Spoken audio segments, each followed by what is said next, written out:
Welcome back to Rabbit Hole Adventures. My name is Joel, and I figured I'll give you guys just a quick, dirty update on what's going on with this plane, with me flying, and all that. So, make it short and sweet.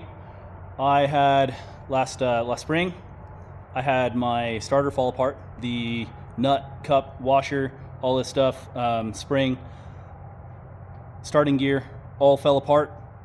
I noticed it immediately, set it down as soon as I could, which was it was shortly thereafter. Anyway, I got all that repaired. I did a bunch of work to the plane, replaced the root tube, replaced the broken axle. That's a whole nother different story. Anyway, I basically worked on this all last summer. So fast forward to last fall, I got the new starter, everything, got it all buttoned up. Very first flight, starter fell apart. Brand new starter. The nut, let me show you guys. All right, both of these GPL starters. Sorry, GPL, but it is what it is, right? I thought that maybe this was just a fluke, since this was the original starter that was on the plane when I bought it.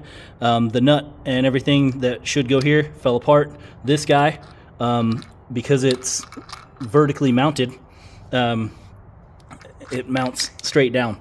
So this gear fell down into the main gear in the front of the engine, and it was just spinning. So I put the plane down, like I said, as soon as I could, and then figured that out.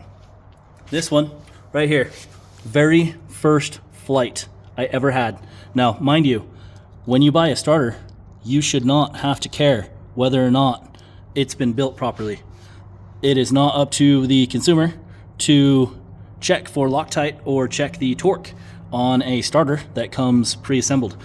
So, like I say, very first flight, nut came off. This cup-shaped washer, big hefty boy, fell out. Spring fell out. This guy fell down and was spinning. Let me show you where.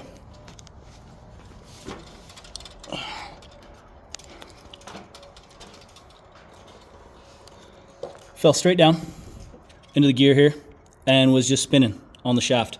I ended up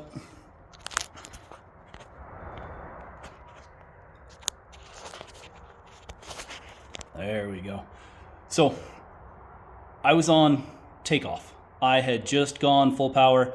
I should have killed the power and just set it down and got out of the way.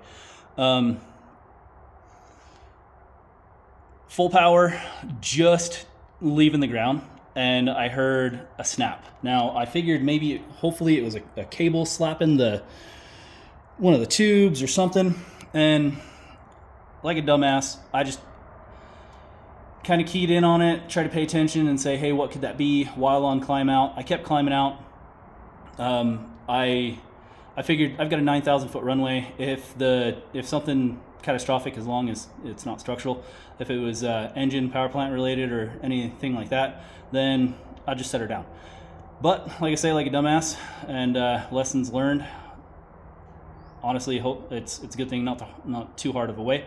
But anyway, trying to make this short and sweet, so I'm not rambling too much. I got up out of the pattern because there was a couple other planes trying to do their thing. So I got up, flew out, and I was like, hey, today's the only day I've got. I just spent all summer working on this plane. I want to fly it, even though it just made a weird noise. As I was flying it, something just wasn't setting right. And so I ended up getting just far enough out of the pattern, and then had that feeling, and I decided to turn around, got back into the pattern, made an ass of myself because of the people that were already in there. This thing's like a freaking moped on the freeway. So they made a little bit of space for me. I set it down, came back. I taxied it back to my hangar and shut it down and tried to figure out what was going on with it. When I tried to start it back up, the starter just clicked. And so I had to look at it, and since I had dealt with the same thing last spring, I was kind of concerned that it might be a similar issue. It was, and there's more to it. So let me show you a couple things. When that stuff fell apart, my first thing that after I realized that was the issue was to check my propeller, because last spring I had to deal with my propeller being all eaten up. So this one here is the best of it. It almost looks like the side of that spring slapped right into the side of the propeller. Next, we've got a little bit of, can't really see, and I'm sorry for that, but little ding here and there. And then for the worst of it, we've got this. Worst of it on the propeller, that is. So really just can't get that into the sun so you guys can see it. Maybe right there. Okay, so that ding right there, that's pretty big one. That's big enough to have to worry about the structural integrity of the propeller. So I'll be sending that in and curious to see what they're going to charge me for it again. But wait, there's more. So I noticed this just now. I am very upset by that. That is the fan case on the engine, broken. You can see straight into there. Now, when you come from the bottom, it's even worse. We've got, if I can get a good view of it, there's 2 holes, and can't tell very well, but I'm pretty sure there's a big chunk of it still floating around or maybe ready to break off. Okay, so that's a quick update on the plane. It is grounded, it is in-op. I'm gonna be sending the propeller back. I'm gonna try to get that fixed, and last time it was roughly 600 bucks. This one's worse off, so it'll probably end up being more than that.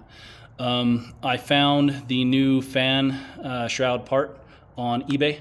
They want 200 bucks plus shipping, which isn't terrible. I did find some Ski-Doo snowmobile shrouds, and I asked old Grok AI, and it said that probably not a good bet. So Ski-Doo ones were 75 bucks, free shipping, and the aircraft one was 200, like I said, plus shipping. So I'm just gonna make an offer and see what I can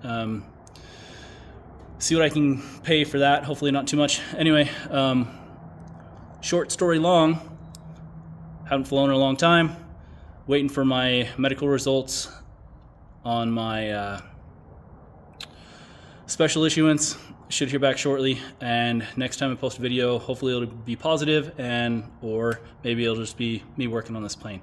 But anyway, thanks for bearing with me. You guys stay safe out there. We'll catch you next time.